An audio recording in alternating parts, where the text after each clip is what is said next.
IVM.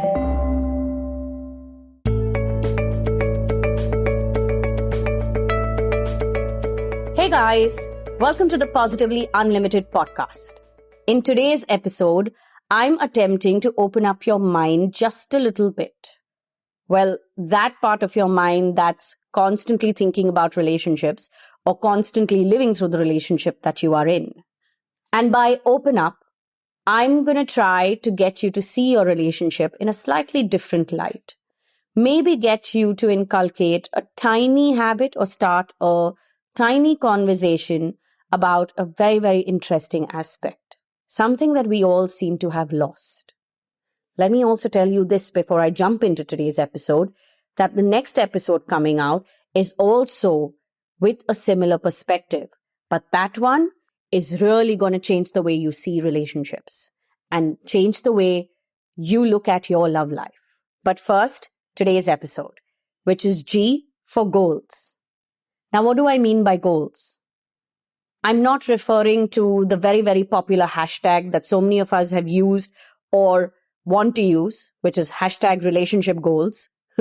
Well, not in the sense that Instagram seems to be portraying it. But yes, we are talking about relationship goals.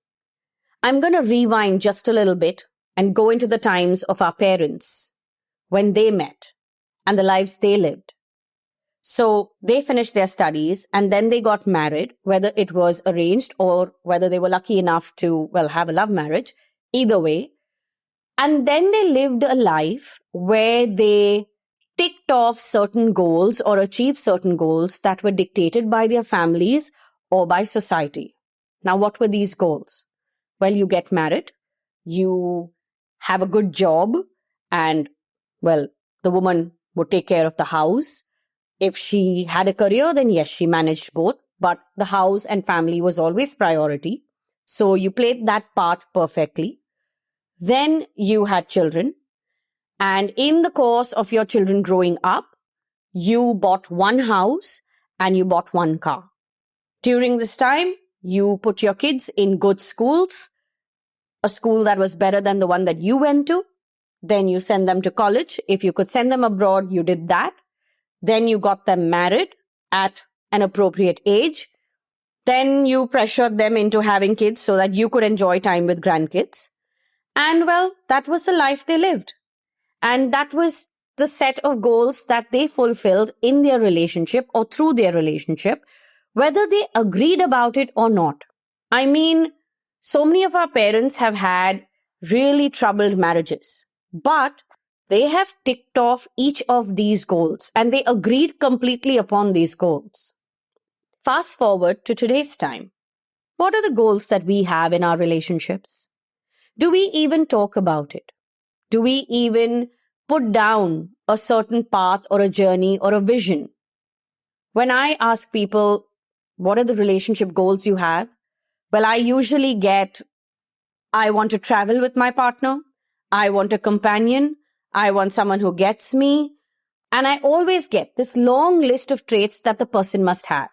So the person must be romantic, person must be strong-headed, person must be able to take care of me, person must be well-settled, person must be able to balance work and home, etc., etc. Well, let me tell you this. None of these are goals. None of these are real goals. Wanting to travel with your partner is a desire, and sure, you can turn it into a goal, but is that really the core of your relationship? Is that really going to be the crux of it? Relationship goals for our generation seems to be these pretty cliched pictures on Instagram and, just another hashtag. But today, I'm asking you this. Sit down with your partner if you are in a relationship, married or just dating. And if not, if you are single, sit down with pen and paper and ask yourself, what are the goals that I want to achieve through my relationship in my love life? Yes, traveling together can be one goal, but that's not the ultimate goal. What do you want to create? What do you want to build? What do you want to experience with your partner through this relationship? Now, let me tell you this as well. For those who are single, when you put down these set of goals and you meet the person that you would like to be with, you, fall in love and move forward in that relationship, you want to share these set of goals. You want to communicate to this person that this is the kind of relationship I want to experience. Similarly, those who are already in a relationship, sit down with your partners. Let them put down their wants, you put down your wants, and once you share both your wants, once you put that out on the table, create a common vision. You can set goals together for the year. You can set goals together for a lifetime. Whichever way you want to do it, make sure that you are on common ground. We are not living in the times of our mothers where what the father said was, etched in stone and the woman followed that path. We are not living in times where society or our families are dictating what our relationship goals should be. So it's not like the relationship goal is to buy a house and make a home and have a car and then have kids and raise those kids. It's not necessary that those are your only goals. For so many of us, that's a way of life. But goals may be different from that, maybe more than that, maybe bigger than that. What you also want to share with your partner is your individual set of goals. What are your aspirations from your life? Make sure that you discuss that too. And especially if you are single, getting into a new relationship, you want to share with your partner what your individual set of goals are. What are your aspirations? What are you looking to achieve? What is the kind of life you want to live? Ask your partner, what is the kind of life they want to live? And once you both have shared these stories, write a new one that is, agreeable to both, one that excites both of you, and one that gives both of you something to look forward to, something to build together.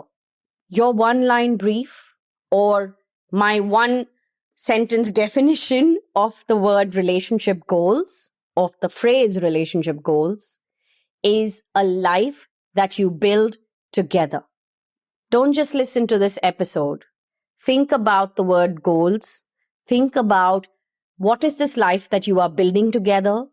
Sit with your partner, have the conversation, and put things down on paper and see what that does to your relationship. See where that leads you. We're living in very interesting times right now. So many people have left the cities where they were residing for years because of their job and gone back home. So many people are moving cities because their jobs don't require them to be in, the city that they are in. And we can work from home, which means we can work from almost anywhere where there's a Wi-Fi connection. So life is changing. Our individual goals, aspiration, dreams have changed. The pace of it has changed. The rhythm of how things are moving and growing has changed. The same needs to happen for your relationship.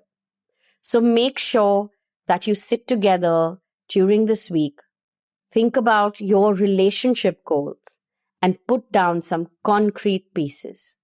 Build a life together. Don't just live one together. On that note, I'm going to head out from here.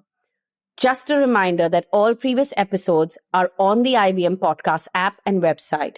You can connect with us on Twitter and Instagram. Our handle is IVM Podcast.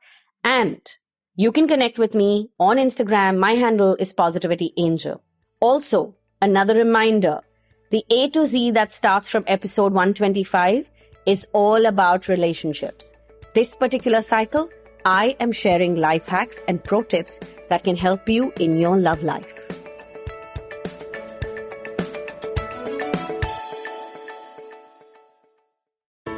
I hope you enjoyed that show. If you aren't following us on social media, please do. We're IVM Podcasts on Twitter, Facebook, and Instagram. I want to remind our Tamil-speaking audience about the new show from Kadai Podcast. The previous season was Punyan Selvan. The new show that we're doing is Sivakamyan Sabata. Kavita Jiva, who's the host of this show, basically what she does is she retells these old classics in a modern idiom. I think you'll really enjoy that. Quickly running through some of the other guests that we had this week, Luke Catino showed up on Cyrus Says, where he and Cyrus had a great conversation about fitness and all things related to that. Rahul Dacuna was on Gauri Devi Dayal's show. This round's on me. Again, great conversation around brands and things like that.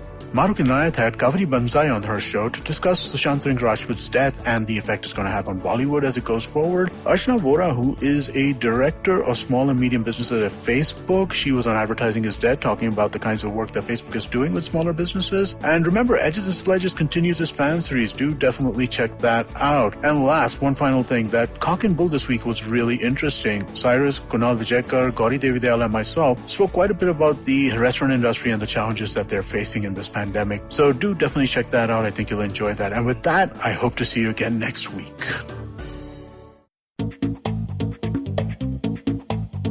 Advertising is dead. Yep, you heard me right. Advertising is dead. We're all in the content business now. Let's not call it news, TV, radio, etc., etc. It's all content, and we're in the middle of this weirdly exciting phase where all the borders and lines that have been drawn over decades has been swept away by this lovely thing called the internet. We're a show where we don't dwell on just the stuff that is now, but rather the wider stuff about advertising, media, content, and the whole goddamn circus surrounding it. Tune in every Tuesday for our weekly unboxing of the mystery box we used to call advertising. I'm Varun Dugirala, co-founder and content chief at The Glitch, and this is my new podcast, Advertising is Dead.